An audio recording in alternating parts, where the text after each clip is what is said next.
कालवा गुरुकुल है जो हमारा बहुत प्राचीन समय का है और हमारे कालवा गुरुकुल से ही रामदेव आचार्य जी निकले हैं और हमारे आचार्य जी बालकृष्ण जी यहीं से निकले हैं। हमारे इस गुरुकुल कालवा के स्थापक आचार्य बलदेव जी रहे हैं और उन्होंने अपने अनेक स्नातक तैयार किए जो देश देशांतर में पूर्ण रूप से काम करते हुए अपने आप को समर्पित किए हुए हैं। जैसे कि स्वामी रामदेव जी जो देश में जाकर के पूरे यहाँ नहीं बल्कि विदेशों में भी गुरुकुल खोलने का काम किया है। उन्होंने आयुर्वेद की शिक्षा, भस्म आदि बनाना, आसव बनाना, स्वामी रामदेव जी ने भी आयुर्वेद के ग्रंथों का भी अपने आप जो अध्ययन किया और वैद्य बलराम जी से उन्होंने शिक्षा ग्रहण की। पूरे संसार भर का ये गुरुकुल ही आपको ऐसा मिलेगा जिसमें 5 साल की कन्या का भी प्रवेश निषेध है। हमारे बच्चे जो शिक्षा लेते हैं विदेशों में भी वो शिक्षा नहीं है जो कालवा गुरुकुल में शिक्षा है। काले गोरे का भेद नहीं, हर दिल से हमारा नाता है।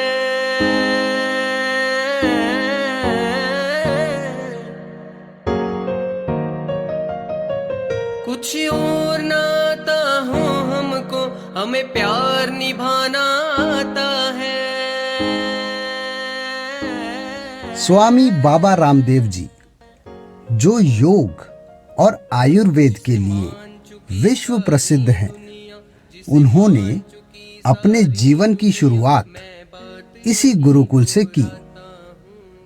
ये गुरुकुल भारत के राज्य हरियाणा में कालवा गांव के अंदर स्थित है। 8 साल के बच्चे का गुरुकुल में प्रवेश होता है और आते ही उसको यहाँ का एक वातावरण दिया जाता है कि बाहरी सारे चीज़ों से उसका कट हो जाता है और गुरु जी के चरण शरण में वो आकर के पूरा अपना समर्पण कर देता है। 3:45 पर सभी को उठना होता है। घंटी चाहे सर्दी हो चाहे गर्मी हो, 3:45 पर घंटी लगेगी, सबको उठना होगा। कोई नहीं उठता तो उसका दूध आदि बंद कर दिया जाता है, भोजन बंद कर दिया जाता है, दंड दिया जाता है।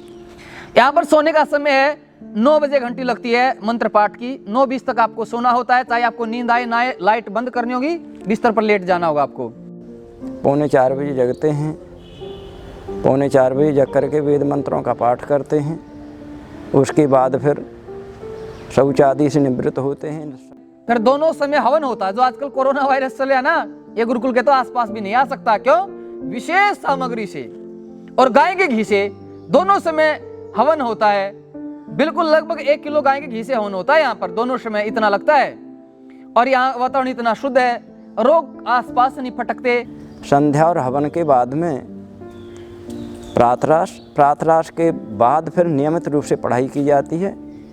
यहाँ पर वेदों की, शास्त्रों की, उपनिषदों की, विशेष करके अष्टाध्याय और महाभाष्य व्याकरण यहाँ पर पढ़ाया जाता है, जिस पर जोर है। और इसके साथ साथ यहाँ आर्ष विद्या पढ़ाई जाती है। आर्ष विद्या हमारी जो ऋषियों की विद्या है उसका अध्ययन यहाँ करवाया जाता है। मुख्य रूप से व्याकरण, महाभाष्य, निरुक्त आदि यहाँ पढ़ाए जाते हैं। और समर्पण के पश्चात उसको गायत्री मंत्र याद करवाया जाता है, ध्यान की पूरी पद्धति बताई जाती है और वह धीरे धीरे ध्यान करना प्रारंभ करता है, धीरे धीरे बैठना सीखता है, धीरे धीरे बात व्यवहार करना सीखता है और अपना काम स्वयं करना सीखता। मैं ब्रह्मचर्य पालन तो कर रहा था, लेकिन ब्रह्मचर्य पालन में क्या बात थी, बाहर वो वातावरण नहीं। वो वातावरण मिला गुरुकुल में आकर के। गुरुकुल में ये गुरुकुल ऐसा है, कैसा? गुरु जी उसको स्नेहतापूर्वक धीरे धीरे सारी चीज़ों को बताते हैं, एक एक करके, फिर पठन पाठन में उसका मन और स्वाध्याय में लगाते हैं।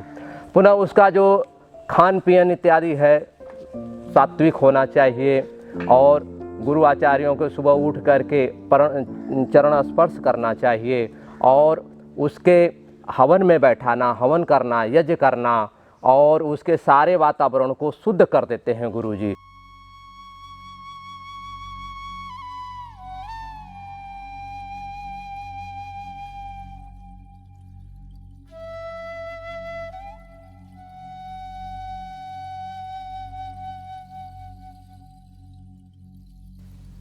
गुरुकुल की दिनचर्या व्यक्ति को पूर्ण रूप से परिवर्तित कर देती है।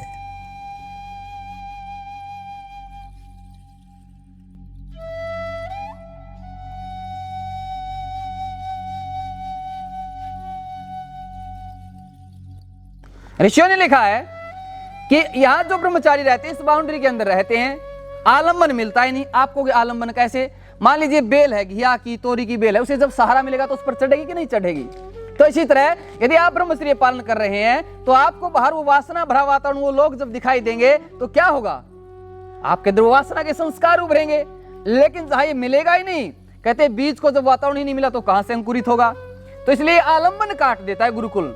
आज यहाँ पर हमारे बीच में अनेकों आए हुए हैं, पंजाब से, उड़ीसा से, मध्य प्रदेश से, झारखंड से अनेकों नौजवान आए हुए हैं। कुछ समय के लिए अपनी दिनचर्या संभालने के सुधारने के लिए आए हुए हैं, ताकि ये वातावरण में ढल करके हम अपना जीवन बना लें।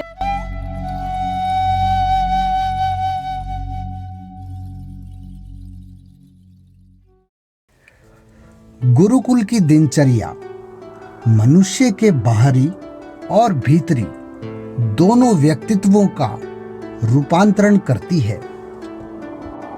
अनेकों प्रकार के शारीरिक और मानसिक रोग योग, ध्यान और कसरत से ठीक हो जाते हैं। पर ध्यान वास्तव में क्या है? ध्यानम निर्विषयम मनः। ध्यान उसको कहते हैं कि हमारा मन निर्विषय हो जाए। हमारे मन में कुछ न कुछ विचार, जब से हम जागते हैं और जब तक सोते हैं तब तक कुछ न कुछ विचार हमारे बने रहते हैं। और विचार क्या होते हैं? आज हम देखें तो दो विचार बहुत रूप से घर किए हुए हैं। सबसे पहला विचार लोगों के मन में आता है अर्थ, ज़्यादा से ज़्यादा पैसा कैसे कमाया जाए। दूसरा होता है काम, विषय वासना, सारी इंद्रियों के विषयों को मैं भोगूं, ज़्यादा से ज़्यादा मैं भोगूं। ज़्यादा से ज़्यादा विषयों को भोगूंगा तो मुझको अर्थ चाहिए, मुझको पैसा चाहिए। तो इससे मन बहुत ज़्यादा गतिशील हो जाता है। आज के व्यक्तियों का मन बहुत गतिशील हो गया है और शरीर में गति नहीं रही। शरीर में हम अपने अनुसार गति नहीं दे पा रहे। पहले बहुत तरह तरह के काम होते थे, तो उन कामों को करते करते व्यक्ति के मन के जो विचार थे उस काम में आ जाते थे। आज उस प्रकार का काम नहीं रहा। शारीरिक मेहनत बहुत कम है, मानसिक विचार, धन कमाने की होड़ और धन से फिर इंद्रियों के सुख भोगने की होड़ बहुत ज़्यादा लगी हुई है। इसलिए सभी डिप्रेशन में जा रहे हैं। हमारे मन की गति और हमारे शरीर की गति जब तक व्यवस्थित नहीं होंगी तब तक ये संतुलन नहीं बनेगा। मनुष्य को बैठे बिठाए भोजन मिल जाता, शारीरिक मेहनत नहीं करता। जो आदमी डिप्रेशन में, मानसिक तनाव में जा रहा है उसको शारीरिक मेहनत जरूर करनी चाहिए। दौड़ लगाना है, कुश्ती है, कबड्डी है, ये इस प्रकार के व्यायाम होते थे। कहने में हमारा मन भी संतुलित रहता था, हमारा शरीर भी संतुलित बनता था। जब तक हम अपनी पुरानी पद्धतियों पर नहीं जाएंगे, शरीर को व्यवस्थित नहीं करेंगे, मन को व्यवस्थित नहीं करेंगे, अपनी क्रियाओं को व्यवस्थित नहीं करेंगे, बोलने, चालने, देखने, विचारने की शक्ति को हम व्यवस्थित नहीं करेंगे, तब तक यही हाल होते जाएंगे और बढ़ते ही जाएंगे। हमारे बड़े कहते थे इस काम को तू ध्यान से करना, गुरुजी कहते थे तू ध्यान से पढ़ना। तो वो ध्यान वाली बातें, शारीरिक मेहनत और मानसिक मेहनत दोनों तरह की नहीं, अपने अपने मन से सब चलने लग रहे हैं। जब तक हम मन को व्यवस्थित नहीं करेंगे, हम शरीर को व्यवस्थित नहीं करेंगे, तब तक ये चीज़ बढ़ती चली जाएंगी। तो हमें अपनी पुरानी पद्धतियों पर आना पड़ेगा।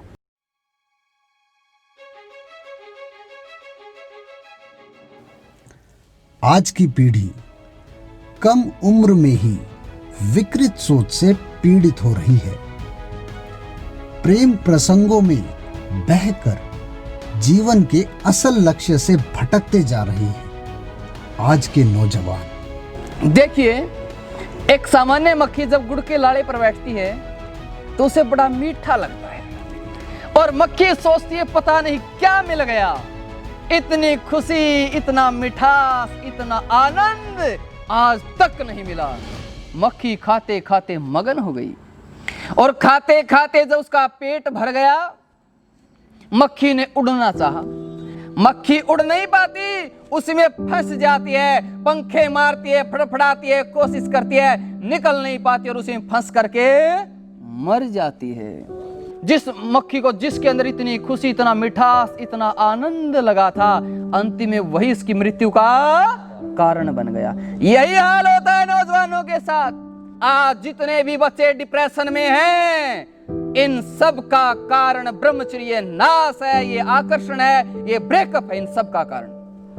ब्रह्मचर्य पालन कर ही नहीं पा रहे हैं। और ब्रह्मचर्य इस राष्ट्र की नींव है, आधार है। यदि ब्रह्मचर्य पालन करेंगे तो जिस लक्ष्य को चाहेंगे उसी लक्ष्य को प्राप्त कर लेंगे। ये बात मैं नहीं कह रहा, ये बात ऋषि कह रहे हैं, हमारे विद्वान कह रहे हैं। रूप से, मानसिक रूप से सभी से वो परिपुष्ट होता है, दुखों से बचने लायक हो जाता है। लेकिन आज की पद्धति में बच्चों को खुला छूट दिया जाता है, और खुला छूट दिया जाता है तो बच्चे मन माने चलते हैं और ऐसे काम करते हैं। आज जो डिप्रेशन आ रहा है, जितने रोग आ रहे हैं, सब किस कारण से आ रहे हैं? विचार करें। स्वच्छंदता हमारे यहाँ थी, स्वतंत्रता, और आज स्वतंत्र कहते हैं, स्व माने अपना, तंत्र माने व्यवस्था, हमारी अपनी व्यवस्थाएं। और स्वतंत्र का मतलब होता है अपनी इंद्रियों पर विजय प्राप्त करना। जो इंद्रियों पर विजय प्राप्त कर लेता है वो स्वतंत्र हो जाता है, और जो स्वच्छंद हो जाते हैं वो तो इंद्रियों के गुलाम हो जाते हैं। गुलाम आदमी फिर कहीं का नहीं रहता, उन विषयों में इतना फंस जाता है कि पूरे जीवन नहीं छूट पाता। शरीर इतना रोगी होता है, जो एक दवा की आदत पड़ी पूरे जीवन भर ही उसको लेनी पड़ जाती है। तो हमारे यहाँ व्यक्ति को स्वतंत्र बनाया जाता था। स्वतंत्र बनाने का एक बहुत बढ़िया वैज्ञानिक तरीका क्या था? इंद्रियों पर विजय प्राप्त करें, और इंद्रियों पर विजय प्राप्त करके आप स्वतंत्र हो जाएं। ये चाहे बच्चा प्रेम से माने तो प्रेम से सिखाते थे, नहीं तो ताड़ना से सिखाते थे।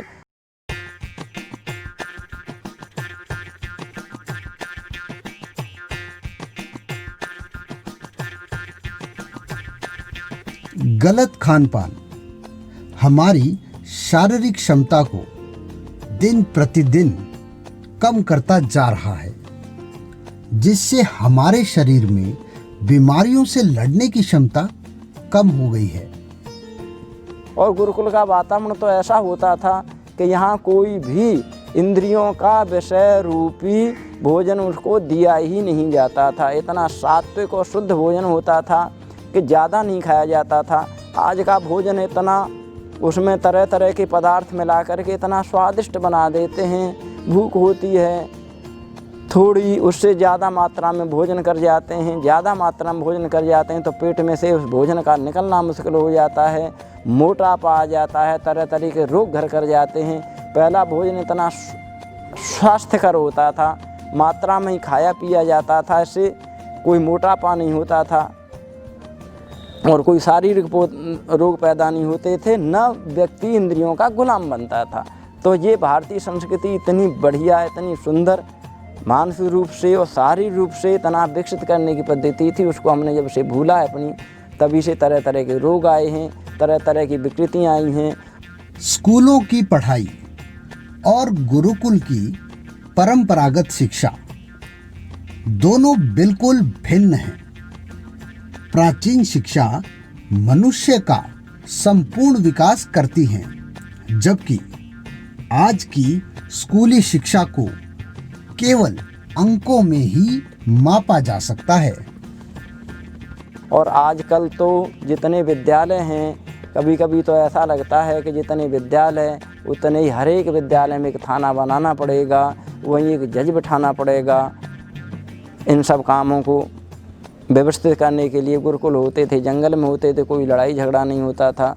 तो ये सारी बातें हम जब तक अपनी भारतीय संस्कृति पर नहीं आएंगे तब तक इन चीज़ों से बच नहीं सकते।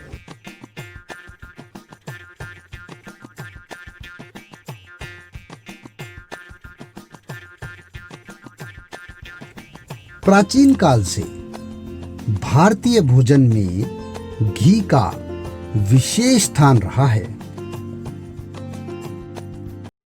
गुरुकुलीय दिनचर्या में हमारा भोजन बहुत ही सामान्य होता है, लेकिन मुख्य भी होता है, क्योंकि हमारे भोजन में दाल रोटी सब्जी और उसमें हमको मिलता है घी। तो घी से आज दुनिया को बहुत परहेज कर लिया है लोगों ने, जबकि मैं बता देना चाहता हूँ कि घी खाना बहुत ही ज़रूरी है। क्यों? क्योंकि शरीर में श्लेष्मा चाहिए, शरीर में आंतों में चिकनाहट चाहिए। अगर अपने आंतों में चिकनाहट नहीं है तो कब्ज इत्यादि की आपको बीमारियां होंगी।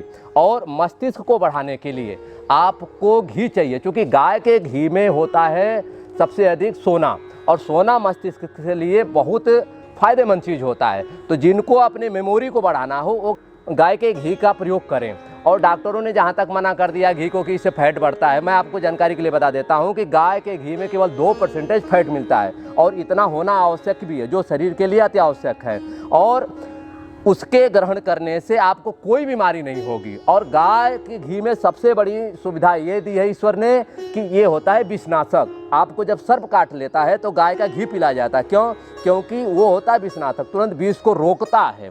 तो गाय का घी यदि आप करते हैं या गाय के घी से हवन करते हैं तो एक वातावरण और आपका शरीर, और इसलिए गाय के घी में अनेकों बहुत सारी चीज़ें ऐसी पड़ी हुई हैं जो आपके जीवन को बहुत ही उत्कर्ष बनाएंगी। गाय के घी से डरने और डरने की ज़रूरत नहीं है।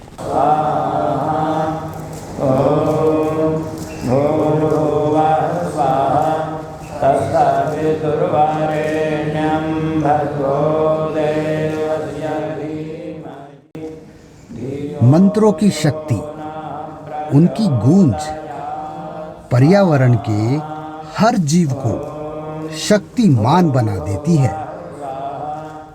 जो हमारी भारतीय पद्धति में मंत्रोच्चारण की रीति है, ये बहुत ही वैज्ञानिक पद्धति है। इसमें मुख का सारा व्यायाम होता है, मन मस्तिष्क सारे पवित्र होते हैं, शुद्ध होते हैं। विशेष करके जो हमारी जीभ है वो बुद्धि के अनुसार काम करती है। जैसे हमारी बुद्धि काम कर रही होती है उसी के अनुसार हमारी जीभ और पूरा स्वतंत्र मुख में हमारे होष्ठ से लेकर के कंठ तक 5 स्थान बताए हैं। 5 स्थानों का बड़ा सुचारू रूप से इसमें संचालन होता है और जो ध्वनियाँ निकलती हैं उदात्त अनुदात्त स्वरित, ये सारा सबका बहुत अच्छा ज्ञान होता है। तो हमारे यहाँ छोटे बच्चों को शुरुआत में वेद मंत्रों का उच्चारण कराया जाता था। इतना मधुर सुस्पष्ट उनका उच्चारण होता था। मन और बुद्धि उनकी किसी भी विषय को बहुत शीघ्रता से पकड़ने में समर्थ हो जाती है। वैसे हमारी बुद्धि सबसे पहले शब्दों को पकड़ना शुरू करती है। शब्दों की जो छोटी छोटी ध्वनियाँ हैं, मैं यहाँ भी देखता हूँ बच्चों को जब उच्चारण करवाता हूँ तो छोटी छोटी ध्वनियों को पकड़वाता हूँ और थोड़ा थोड़ा उनमें भिन्नता करके ये बताना चाहता हूँ, देखो हमने अब ये उच्चारण किया है, अब ये उच्चारण किया है, अब ये उच्चारण किया है। तो हमारी बुद्धि बहुत ही सूक्ष्म हो जाती है। किससे हो जाती है? ये वर्णों के उच्चारण से हो जाती है। वैसे मनुष्यों की सबसे बड़ी विशेषता ये शब्दोच्चारण ही है। और जितने भी पशु हैं, पक्षी हैं, ये व्यक्त ध्वनि नहीं बोलते। व्यक्त ध्वनि केवल मनुष्य ही बोलता है और उस व्यक्त ध्वनि को बहुत ज़्यादा सुस्पष्ट बोलने के लिए कोई माध्यम है तो संस्कृत भाषा ही है, वेद मंत्रों के उच्चारण ही हैं। किसी को अपनी बुद्धि पूर्ण विकसित करनी है, वर्णों का पूरा शुद्ध उच्चारण बोलना है और सुनना है तो सब वेद मंत्रों का उच्चारण जरूर से जरूर सीख ले। ये अपनी बहुत पुरानी पद्धति है। ऋषियों ने ये जब सृष्टि बनी तभी से इन वेद मंत्रों का उच्चारण कर दिया है और परंपरा से आज तक हमको प्राप्त हो रहा है।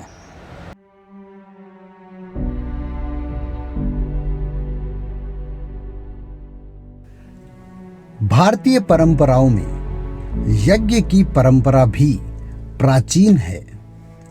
यज्ञ 5 जीवन तत्व जल, वायु, अग्नि, भूमि और आकाश को ऊर्जा प्रदान करता है। आज की सबसे बड़ी समस्या हमारे पर्यावरण की हो रही है। तो यदि पर्यावरण को हम देखें कि सरकार के पास कोई ऐसी टेक्नोलॉजी नहीं है कि पंचभौतिक पदार्थों को तीनों को, जो आकाश, अग्नि, जल, वायु और पृथ्वी को एक तरीके से शुद्ध कर सके। परंतु ऋषियों के पास ये विधि विधान थे, वह था यज्ञ। यज्ञ से आकाश भी शुद्ध होता है, वायु भी शुद्ध होती है, जल भी शुद्ध होता है, अग्नि भी शुद्ध होती है और पृथ्वी इत्यादि तो पूरे शुद्ध होते हैं, जिससे यह जल शुद्ध होकर के ऊपर जाता है और नीचे जो आता है तो पुनः शुद्ध जल जब पृथ्वी पे पड़ता है तो उससे अन्न इत्यादि हमारे शुद्ध होते हैं। तो इससे रोग इत्यादि बहुत कम होते हैं। तो इस प्रकार से जो करने का हमारा विधान है यज्ञ, तो हम शुद्ध देसी गाय के घी से हम हवन करते हैं और जड़ी बूटियों को ला करके उसमें डालते हैं। जब अग्नि में हम ऐसा प्रवाहित करते हैं तो वो अग्नि अब पुनः हमको वापस कर देती है। तो वापस कर देने से जितने वातावरण के ये जितने बर्ड्स फ्लू और ये कोरोना वायरस इत्यादि फैल रहे हैं, तो ये वातावरण के कहीं न कहीं असमंजस उत्पन्न हुआ है, वातावरण में असंतुलन का मात्रा बढ़ गई है। तो इसलिए जब ये घी के से निकलने वाला ऑक्सीजन सारे वातावरण में जब फैल जाता है तो सारा वातावरण एक शुद्ध रूप में हो जाता और फैलने वाले नुकसानदेह जो विषाणु होते हैं वो समाप्त हो जाते हैं और जो हमारे फ़ायदेमंद होते हैं वो अधिक रूप में उत्पन्न होते हैं। तो इस तरह हमें हवन प्रतिदिन करना चाहिए।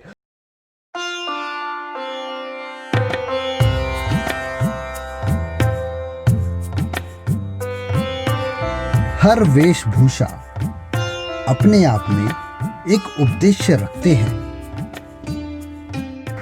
वस्त्रों का मुख्य तात्पर्य सर्दी, गर्मी आदि से बचना होता है। आपने वस्त्र धारण किए हैं तो इनका कोई रंग तो ज़रूर होगा। तो रंग में जैसे हम सन्यासियों का रंग लाल होता है, लाल का तात्पर्य ये है कि सुख दुख में समान रहना। जैसे प्रातःकाल सूर्योदय होता है तो लाल होता है, सायंकाल को जो छिप जाता है तब उस समय भी वही रंग होता है, यानी सुख दुख में एक जैसा। जब उदय हो रहा था, जब उन्नति हो रही थी, तब भी ऐसे ही थे। जब अस्त हो रहे हैं, सब कुछ समाप्त होने के लिए हो रहा है, तब भी यानी सुख दुख में समान रहना, अपनी मन की वृत्तियों को अपने काबू में रखना हर हालत में।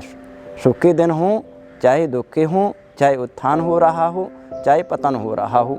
तो ये विशेष करके सन्यासियों के वस्त्र होते हैं। जो ब्रह्मचारियों के वस्त्र होते हैं वो सफ़ेद रंग के होते हैं। सफ़ेद रंग का मतलब ये होता है कि इस पर कुछ भी रंग चढ़ाया जा सकता है, यानी ये शुद्ध होता है, पवित्रता का। कोई दिखावा या हमारी तरफ कोई आकर्षित हो, ये वस्त्रों का कोई तात्पर्य नहीं होता है। हमारे यहाँ पर मनुष्यों का निर्माण गुरुकुल में होता है। हमारे यहाँ मनुष्यों का निर्माण दर्जी की दुकानों में या नाई की दुकानों में नहीं होता है। स्वामी रामतीर्थ जी विदेश में गए थे तो इन वस्त्रों को देखकर विदेशियों ने ये प्रश्न किया था। बोले आपसे तो ये पहनना भी नहीं आया, दुनिया चांद पे जाने वाली हो। पहनने का क्या मतलब है? आप पहनने का तात्पर्य, वस्त्र क्यों पहना जाता है, आप ये तो विचार करें, क्यों पहना जाता है? सर्दी गर्मी से बचाने के लिए तो पहना जाता है। दूसरी बात, हमारे शरीर में से जो उत्सर्जन हो रहा है, जो ऐसे पदार्थ हैं हमको नहीं रखने चाहिए। ज़्यादा शरीर को ढकने से उनको निकलने की जगह नहीं मिलती, शरीर में बदबू हो जाती है। पैरों में आप जूते पहनते हैं, जूते पहनने के बाद में अपने जूते को सूंघ करके अथवा जुराब को सूंघ करके देखें या पैर को सूंघ करके देखें, कितनी बदबू होगी। खुले हुए पैरों में या खुले हुए वस्त्रों में से वो जल्दी बाहर हो जाते हैं, शरीर में बदबू पैदा नहीं होती। फिर जब बदबू पैदा होगी तरह तरह के साबुन सोडे सर्फ लगाने पड़ेंगे, जिससे कि पानी भी गंदा होगा। जो ढीले वस्त्र पहनते हैं, बहुत कम वस्त्र इस प्रकार से सर्दी गर्मी के लिए धारण करते हैं, उनको त्वचा के रोग और ये होने नहीं होते, शरीर में बदबू बहुत कम ठहरती है। इसलिए हमारे वस्त्र खुले हुए, बहुत सीधे और सामान्य होने चाहिए। तो मानव निर्माण की जो पद्धति सिखाई गई हमारे गुरुकुलों में और अन्यों जगह ये सारी चीज़ें नहीं है। तो यदि मानव का निर्माण करना है तो सबसे प्रथम गुरुकुलों की तरफ हम अपने आने वाली पीढ़ियों का मुख हमें करना चाहिए। अन्यथा मनुष्य रूप में होते हुए भी पशुता की तरफ बढ़ रहा है। और हमने इस पर विचार करना चाहिए, अपने बच्चों को गुरुकुल में पढ़ाना चाहिए। और हमारी तो संस्कृति रही है वसुधैव कुटुंबकम की, कि हम अपना कल्याण करें और दूसरे का कल्याण करें। पूरा संसार हमारा घर रहा है। इसी भावना से हम अपने गुरुओं से प्रेरणा लेकर के, अपने ऋषियों से प्रेरणा लेकर के हम काम को कर रहे हैं और आगे बढ़ेंगे, ऐसा हमारा पूरा विश्वास है।